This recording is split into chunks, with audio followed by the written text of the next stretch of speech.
सातारा जिल्ह्यामध्ये सुळशी नावाचं नवीन धरण त्याला प्रायमरी डेटाला मान्यता दिली आहे।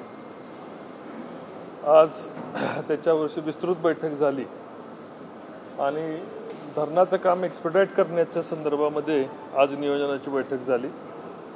यामध्ये साधारण 5.47 TMCचं धरण महाबळेश्वरच्या पायथ्याशी सुळशी नावाचं नवीन धरण प्रस्तावित केलेलं आहे, जेणेकरून सातारा जिल्ह्याला त्याचा एकंदर फायदा सातारा जिल्ह्याला संपूर्ण जवळपास 5.5 TMC नव्याने पाणी उपलब्ध होणार आहे। सर, पण एकंदरीत काही प्रमाणात नियोजन होत आहे।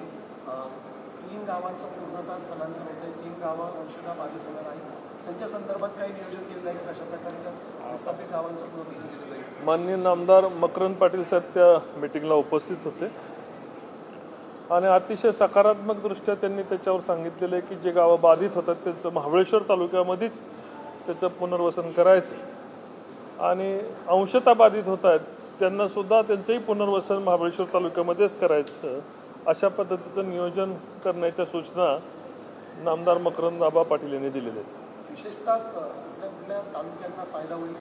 दुष्काळग्रस्त असा महाबळेश्वरच्या जवळच आहे, त्याला कितपत फायदा होऊ शकतो? विशेष करून त्याला खंडाळा तालुका असेल, फलटण तालुका असेल, वाई असेल, उत्तर कोरेगावचा उत्तर भाग असेल, खटाव मान तालुका असेल, याला विशेष फायदा होणार आहे।